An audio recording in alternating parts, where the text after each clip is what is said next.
First up, CXC to implement 5-year plan.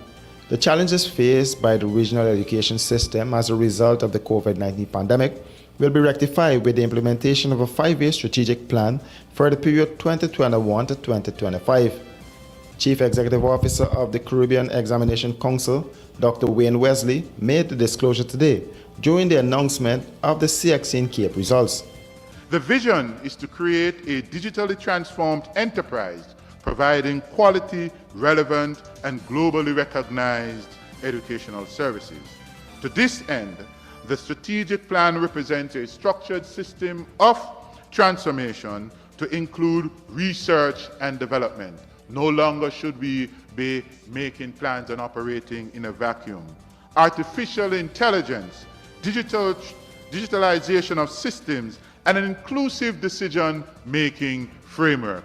We don't want to return to what we saw last year with the region making a lot of queries and concerns because of a lack of communication and understanding of the process. Certainly, Guyana started a process that really came home to us that we really need to be a bit more inclusive in our decision-making framework. Dr. Wesley assured parents, guardians, and teachers that the regional body understood the impact of the pandemic on the performance of students. As such, CXC's deliberations during the marking and grading process gave full consideration to ensure that candidates were not disadvantaged while ensuring the integrity of the examination process. Over the last 2 years, the capability and capacity of all normative systems were and continue to be tested, revealing the inadequacies and vulnerabilities within the regional education system. Therefore, the emerging imperative for member states is the development of a greater level of resilience in the education sector. This, at the very least, requires a robust and sustainable transformation of our development infrastructure and operational systems to become responsive and agile. While the emerging narrative is to build back stronger, I dare to say at this point that it is more than just building back stronger. It is building back sustainably. To build back better or stronger suggests rebuilding the same structures and systems that would have failed to cope with the challenges of the global pandemic. Therefore, the approach to the rebuilding efforts is to build back sustainably through innovative transformation. This connotes a rebuilding effort that is geared towards resilience, operational flexibility, and governance, integrity, and accountability. The aim of which is to have universal access and universal quality. We need right across the Caribbean to produce a lot of Mr. Prasad. Right across the region.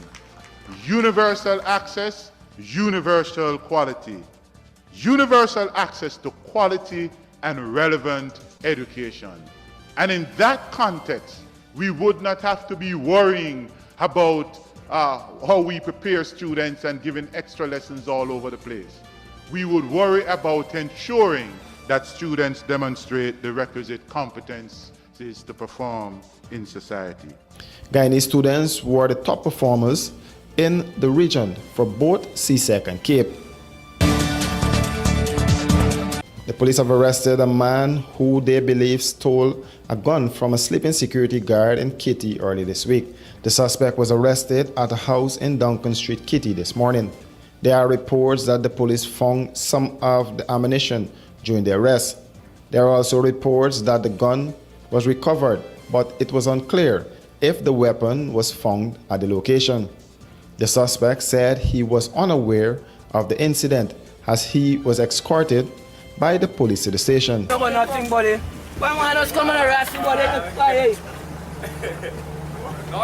The police, acting on information, swooped down at the house in Duncan and iTunes Streets, where some of the rounds from the weapon were recovered.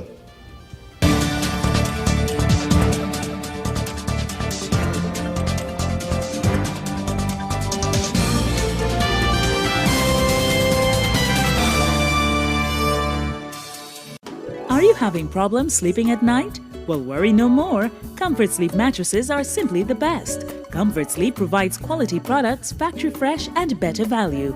With every purchase you make, you become part of our family and help to fulfill the need of the less fortunate. Comfort Sleep, as part of their corporate duty, provides meals for over 500 children in regions 3, 4, and 6, 3 times a week. This, among other charitable events, year-round is part of our mandate. What are you waiting for? Keep the dream going. Be part of this great family.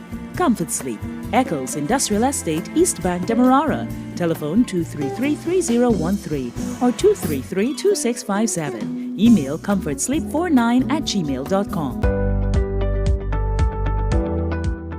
The Ministry of Agriculture invites you to join, in celebration of Agriculture Month 2021, a mostly virtual, month-long series of activities and events showcasing Guyana's development on the agriculture front, under the theme, Transforming Our Food Systems, Achieving Food and Nutrition Security. It all begins Friday, October 1st with a virtual opening program set for 10 hours, broadcast on television and streamed on all social media platforms. Key events for Agriculture Month include virtual tours and exhibitions showcasing the work of the various agencies and stakeholder groups in promoting and facilitating the development of agriculture in Guyana. The annual Caribbean Week of Agriculture is set for October 4-8 under a virtual setting.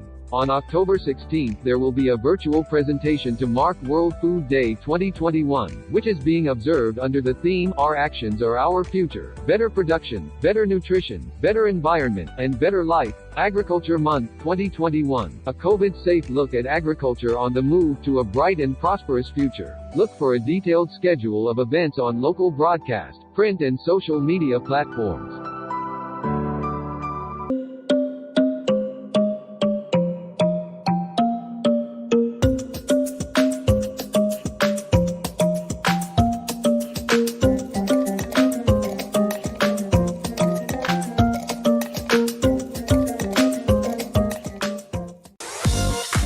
The Ministry of Agriculture joins with the United Nations Food and Agriculture Organization FAO in celebration of World Food Day 2021, October 16, a key part of Agriculture Month observances every year. Because of the ongoing COVID-19 pandemic, this year's celebration will be held virtually with several exhibitions and workshops showcasing food production systems that impact food and nutrition security. The theme for this year's observance is Our Actions Are Our Future. Better production, better nutrition, a better environment, and a better life.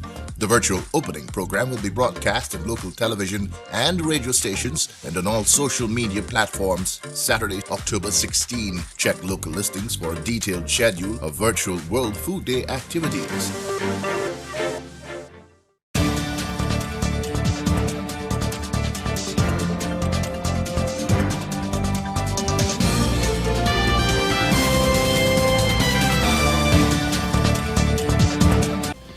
The Guyana Police Force responds to APNU AFC statement.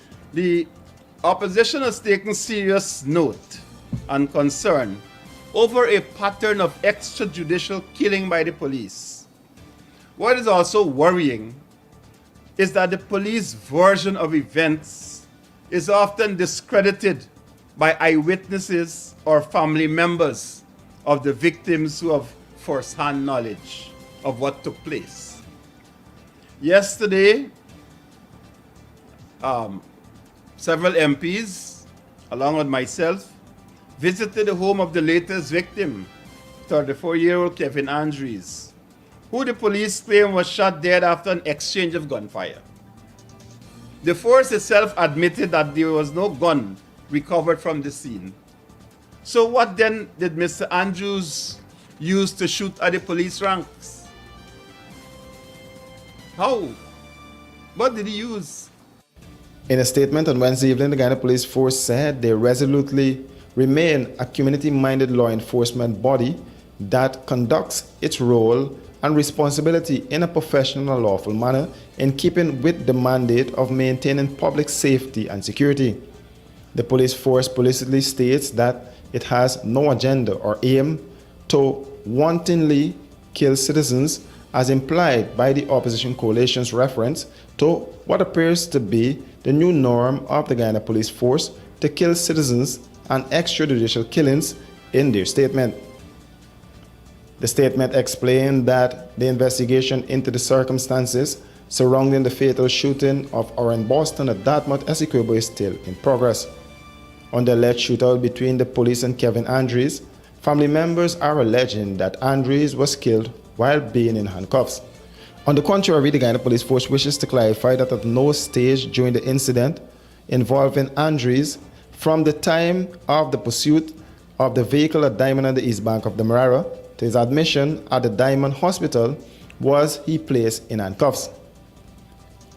In efforts to apprehend persons who have or are suspected to have breached the law, members of the force are guided by the principle of the use of force that is steadfastly adhered to. In situations where ranks come under fire during such efforts, they will, as a consequence, return fire. For these and other stories, do visit us at our website at www.rdproductionsgy.com.